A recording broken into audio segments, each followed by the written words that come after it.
Welcome in to Rise Above Performance Training's 15 Minutes of Strength, the show where we explore and discuss the vast landscape of strength to help all of us live our best and strongest lives. I'm your host, Doug Fiorinelli, and this is episode 5, the most common training mistakes.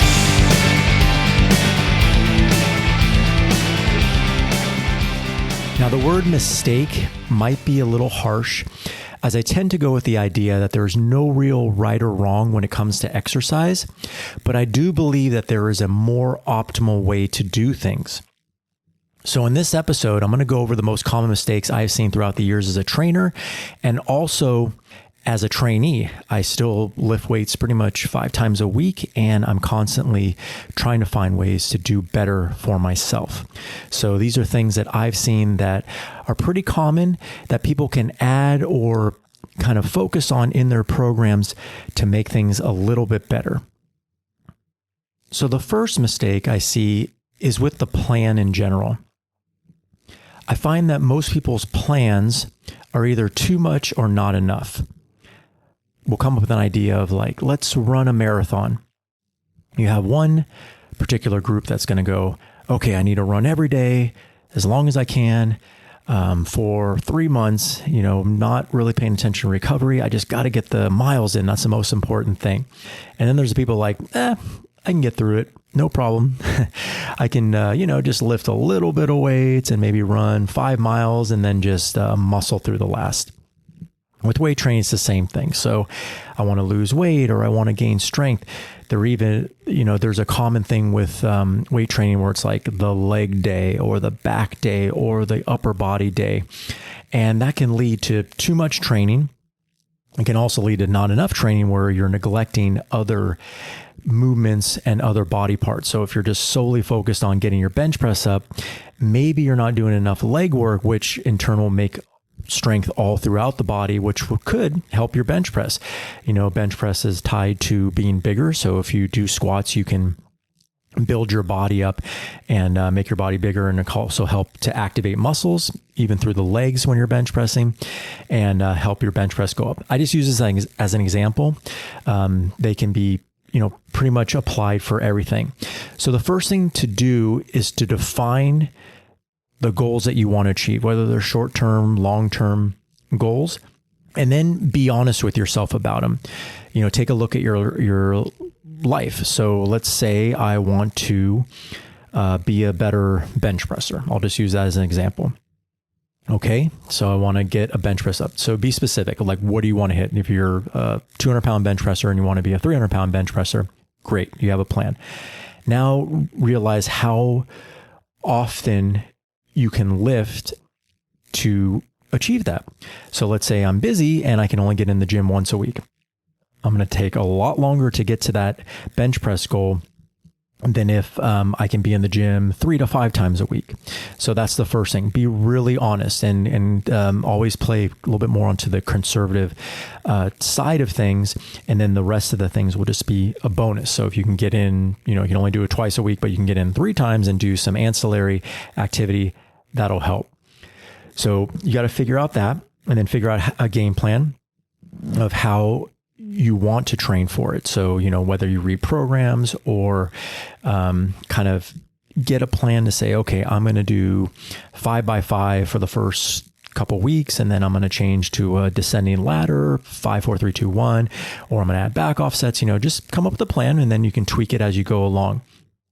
And this is kind of the best way to prepare for something. So like I said, have a game plan, be realistic with the time frame in which you achieve your goals, and be realistic with the time frame of what you can do in terms of training, and then factor in those little things. So let's say we can't get to the gym. That's okay, but you got to get to the gym the next day, or you didn't have a great workout or a slight injury. How are we going to work around that to achieve our goals? Or if we can't work around that, do we adjust our goals a little bit?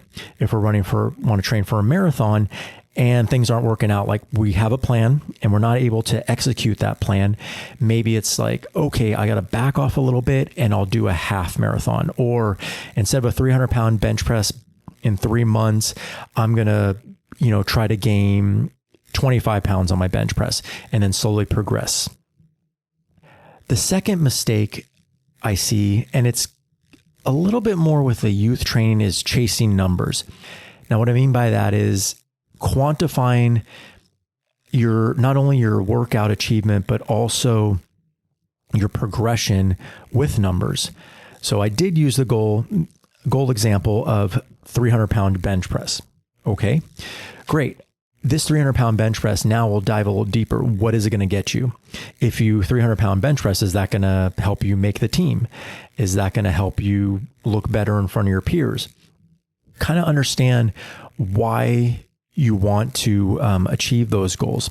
Now, a lot of times those goals, like a 300-pound bench press or a marathon, they're a little bit more on the longer term side of things.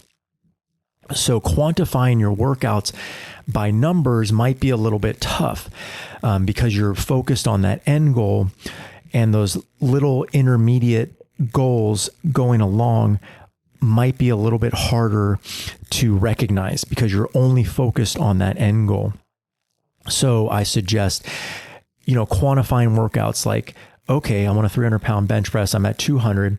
How does my form feeling? Better. I'm getting better at my form, which will help me get close to that 300-pound bench press. Good. All right. If I had a little nagging shoulder thing, has that gone away? Good. Okay. It has.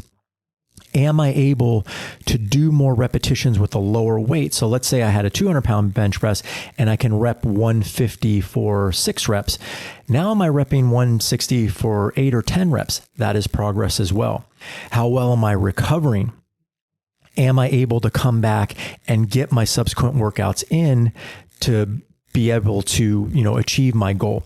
So running is like an example. If you want to do your marathon and maybe before you can only run 3 miles, first time you run 6 or 7 miles, you're going to be pretty sore and you're probably not recovered to keep moving forward. If your recovery is holding you back, then maybe you're not progressing and you're only focused on chasing those numbers.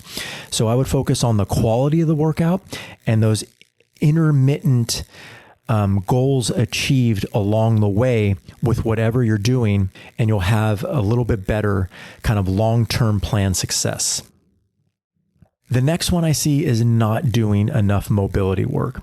So I quantify mobility as moving the joints around. They could be muscular too, but not necessarily static stretching. Younger trainees might not do them because they, tend to be a little bit more looser, a little bit more pliable. They don't get as sore. One thing I noticed myself, I neglected mobility work for a long time. My hips got tight. You start sitting and doing desk work. Your hips get tight. Then all of a sudden you have dull low back pain. So now adding mobility and making it a part of your workout is a good thing to do. Mobility helps prime the body for movement. It also helps for a better workout. So if I'm going to choose to do squats on a certain day, I want to make sure that my hips are well mobilized before I do those squats, because I know I'll do better during the exercise and, be able to squat the weight that I want, the reps that I want, and feel good. And also I'll recover better and also prevent injuries. Doing mobility work also really gets you in tune with your body and kind of check in to see what you need. So I have like a general mobility plan that I do before every workout. And as I'm moving through, I kind of do little check-ins with the body. Are my hips moving well? Do they hurt when I move? Is my shoulder sore? That kind of dictates the workout that I'm going to do and what I need. So let's say my hips are pretty tight and I kind of do want to squat or I want to do some deadlifts. I'm going to add a little bit more mobility movement within the workout.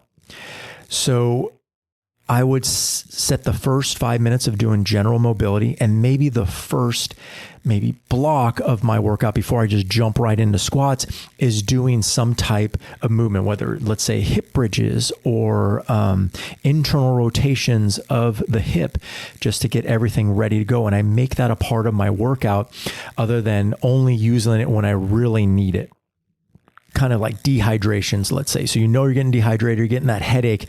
If you try to play catch up down the road, it usually doesn't work out. So preventatively, if you wake up in the morning and have that glass of water and, kind of drink throughout the day, you're going to avoid that tension headache or the dehydration if you're working out. So preemptively add 5 to 10 minutes of mobility work before your workout or during your workout, and you'll see better results. The next mistake I see is doing what you like, but ignoring what you need. For example, I'm not the hugest fan of lunges, but they are a great exercise. I'd rather deadlift or do something, even squats or kettlebell swings, but I know I need the single leg work. I would say most men in general do not do enough single leg work, step ups, lunges. And I would argue that they're probably more important, especially if you're still competing in sports or wanting to do the weekend warrior ski things. Think about that. Upper body for women is the other point of kind of restriction or inhibition. A lot of women like the lower body work because they like the burn and they're strong in that area. But when they, kind of ignore, like, let's say the pull-ups or the body rows, just because it's a little bit more challenging. So my advice for people is during every workout, have something that it's like medicine or broccoli or something like that. Have an exercise in there that you need and you might not like, but you'll feel better about doing it after you're done. So whether that's lunges for me or some type of single leg work or some type of row or upper body work for somebody else, add that in there. Next is a common one that I see pretty much a lot of people not utilizing enough. And just by doing this simple trick for pretty much any exercise is going to increase your strength. It's going to increase your stability, and it's also going to prevent injuries. And that's using your grip. I see a lot of loose hands. So let's say we're doing dumbbell lunges. I see a lot of weight in the dumbbell, like in the fingertips and not in the palms. I firmly believe that almost every exercise can utilize grip. And it's usually the limiting factor in training. A lot of people's deadlifts are strong because their legs are strong, but their grip is not good. So they either have to use wrist straps or, they go up in weight because they know their legs can do it, but their grip is not there and their back rounds and they end up, hurting themselves for a little bit. The grip activates muscles by increasing something called irradiation. So when you grip something, just imagine like a power meter that turns on. So you grip something, your muscles recruit and help you do the movement. So the more you grip, the more irradiation it's going to take, and also recruiting those muscle fibers. And in turn, that's going to make you stronger because you're recruiting more muscle fibers or you're increasing that power meter. So for things like step ups and lunges, you might not think you need grip, but also that helps the muscles get turned on to be able to use. It also stabilizes the body. So you notice when you'll grip, your hips are going to be more stable. Your core is going to be more stable. Your joints are going to be more stable. And that's just going to help you become obviously more stable, but stronger and safer during those movements. And then lastly, it's going to increase the upper body strength big time. I've seen soccer players, obviously they use their lower bodies a lot, that get tired holding on to dumbbells, doing dumbbell step-ups. It's just because they don't have that strength. Now in soccer, you don't use your arms a lot, but I think they're doing themselves a little bit disservice by not using their arms during training. So I make them, grip the weight, build up that strength endurance, and treat the whole body as one complete unit interacting with each other. So when you're lifting, use your grip, no matter what exercise it is. Lastly, and this was something for me that I probably waited too long to integrate back into my training, is not doing dynamic work, especially when we get older. And dynamic work, I mean moving weights fast or jumping or skipping rope or doing hurdle hops and agility. That will go fast. So in your athletic years, you tend to do that a lot. But when we get older and we're not really participating in athletics, that is something that'll go very quickly. So for me, I just keep, some small box jumps in there. I'm not worried about the height. Again, chasing numbers. I'm just worried about how well I'm able to get up to what I think is, pretty good for a certain number of reps and be able to work on my form and my landing versus like, do I have a 30 something inch box jump? I don't really care about that. I just still want to be able to box jump because I'll be able to kind of utilize that power when I need it, if I need to run or move around. It's a great way to train the body and keep your body active and keep your body spry so we don't get stiff. Other ways you can do jump rope, you can do light hurdle hops or just agility work with, if you want to do a ladder and keep it low level. Kettlebell swings are awesome. for that dynamic work. I'm also been doing a lot of Bulgarian bag swings for the rotational dynamic work as well. So I would say at least once a week, even if you're a marathon runner, throw a little bit of dynamic work into your training program. So that's what I got for today, everyone. I want to thank you all for joining me today. I hope you found this information valuable.